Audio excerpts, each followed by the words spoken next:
તો મિત્રો, આ જે પામ તેલ છે એ છે ને ઇન્ડોનેશિયા અને મલેશિયામાં વધુ પ્રમાણમાં બને છે. અને ઇન્ડોનેશિયા અને મલેશિયાની અંદર વધુ પ્રમાણમાં ઠંડી પડે છે.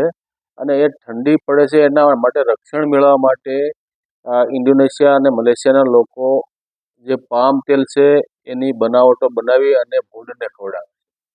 એટલે ભૂંડને ખવડાવે એટલે ભૂંડની ચરબી વધે, અને ભૂંડની ચરબી વધે એટલે એનું માંસ ખાવાથી ઇન્ડોનેશિયા અને મલેશિયાના લોકોને એની જે બહુ અતિ પ્રમાણમાં પડતી ઠંડીમાં રાહત મળે. એટલા માટે એ લોકો ત્યાં પામ તેલ ભૂંડને ખવડાવે છે. જ્યારે ભારતમાં આપણે અને ભારત સિવાયના ઘણા દેશોમાં આ પામ તેલને છૂટછાટ આપવામાં આવી છે અને ખાદ્ય તેલ તરીકે અપનાવ્યું છે અને લોકો ખાય છે. અને એટલે આપણી ચરબી વધે છે, ભૂંડ નહીં વધતા માણસની કેમ ન વધે? એટલે આ પામ તેલ ને તમે બિલકુલ બંધ કરો. અને વચ્ચેનો સમયગાળો એવો ગયો કે આપણે ત્યાં પુષ્કળ પ્રમાણમાં મગફળી થતી, તો મગફળીનું તેલ ન ખવાય એવું ડૉક્ટરો કહેતા. હવે ડૉક્ટરો એમબીબીએસમાં અભ્યાસ કરે, એ બધા જે કોર્સીસ આવે છે મેડિકલ સાયન્સના, એ કોર્સીસ બધા આ જે મલ્ટીનેશનલ દવાની કંપનીઓ હોય છે આ એલોપેથીની, એ કંપનીના જે કાંઈ માલિકો હોય છે એને એના લર્નેડ લોકો રાખેલા હોય છે. એ લોકો આ જે ડૉક્ટરને એમબીબીએસમાં ભણવાની જે આખો કોર્સ હોય છે એ તૈયાર કરતા હોય છે. એટલે કંપનીને જે દવા વધારે વેચાય એવી વાત અને એવી વાત ને એવો વિષય આ ભણાવવામાં મૂકવામાં આવે. અને આપણી સરકાર એને સ્વીકારે છે, કેમ કે આ વિદેશી જે કાંઈ નીતિ છે એ આપણને તો વારે ને ભૂસકે નડતી હોય છે. અને એ એન કેન પ્રકારે કોઈ પણ રીતે એ લોકો આ વિષયમાં ઘુસાડી અને જે ડૉક્ટરો ભણે છે એવું તમને કહે છે. આપણા ભારતીય છોકરાઓ અને છોકરીઓ જે એમબીબીએસ બને છે એ લોકોને એવું જ ભણાવવામાં આવે કે સિંગ તેલમાંથી ખાવાથી ફલાણું થાય છે, એનાથી કોલેસ્ટ્રોલ વધે છે, એનાથી ચરબી વધે છે. તો એ ડૉક્ટરો આપણે જ્યારે સારવાર લેવા જઈએ ત્યારે એવું જ કહે છે કે સિંગ તેલ બંધ કરી દેજો. તો ભાઈ કયું તેલ ખાવું એ કહો ને, સિંગ તેલ જ સાચું છે તેલ. આ પામ તેલ છે એ વિદેશનું તેલ છે. અને આજે એ પામ તેલનું ઉત્પાદન વિદેશમાં એટલું બધું થાય છે કે આખા ભારતભરમાં પૂરું પડે છે. અને એમાંય ગુજરાતમાં તો સૌથી વધારે પામ તેલ ખવાય છે.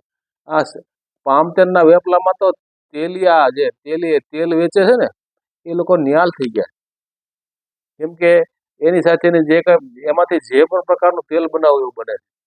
પામ તેલમાં 30% તો સિંગ તેલમાં અને બીજા તેલમાં પણ પામ તેલ ઉમેરવાની સરકારે છૂટ આપેલી. અને એ છૂટ કાંઈ 30% થોડી રહે. એટલે પામ તેલની અંદર ખાલી સ્મેલ એનું જે કાંઈ એસેન્સ નાખે છે અને એનાથી સિંગ તેલ કે કોઈ પણ બીજું તેલ બનાવવું હોય તો બની જાય છે. અને વેપારીઓને પામ તેલ ખરીદવું સસ્તું પડે છે. અને ધમધોકાર વેપાર બજારમાં, આપણા ભારતની બજારોમાં આ તેલનો ધંધો ધીકતો ચાલે છે. અને ફૂડ એન્ડ ડ્રગ્સવાળા કાંઈ જોતા નથી અધિકારીઓ જોતા, બધાને મિલી ભગતથી આ બધો ધંધો હાલે છે.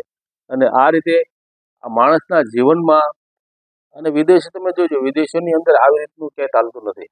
તમે આ વિદેશમાં અહીંથી ભારતમાંથી જો કોઈ પણ ખાદ્ય પદાર્થ ક્યાંય જાય તો આરબ અમીરાતમાં હમણાં એકાદ વર્ષ પહેલાં એક કન્ટેનર ભરીને ભારતની ચટણી ગઈ હતી.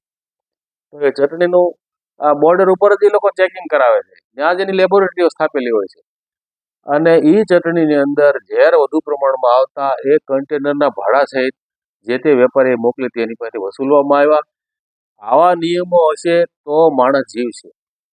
એટલે આપણે આપણા ખોરાકમાં આપણે ક્યાં ધ્યાન રાખવા જવું અને ક્યાંથી સાચો ખોરાક ગોતો એ જ અત્યારે ભારતમાં મુશ્કેલી છે.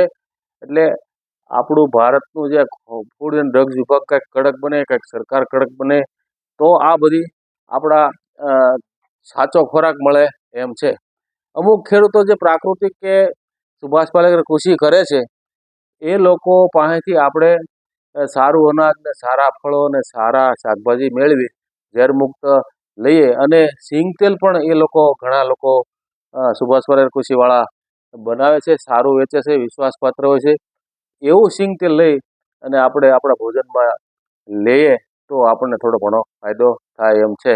બાકી તો બધે રેલમ છેલમ છે અને કોઈને બીજાના સ્વાસ્થ્યની કાંઈ પડી જ નથી. બીજાનું જે થવું હોય તે થાય, પોતાનું ખીચું ભરાવવું જોઈએ. આવી નીતિથી આપણા દેશમાં આપણા બધાના લોકોમાં બ્લડની અંદર કરપ્શન ઘૂસી ગયું છે. કોઈને કોઈના તબિયતની કે કોઈના સ્વાસ્થ્યની કંઈ પડી નથી. એટલે આવી રીતના તો આપણા જીવનમાં બધા રોગો આવવાના જ છે, સમજી ગયા. એટલે આપણે આપણી રીતે વ્યવસ્થિત આપણું જીવનશૈલી ગોઠવવી પડે, સારું ભોજન લેવું પડે, સારા ફળો લેવા પડે, સારો ખોરાક લેવો પડે અને આ રીતે ખોરાક લઈને આપણે આપણું જીવન સેટ કરવું પડે.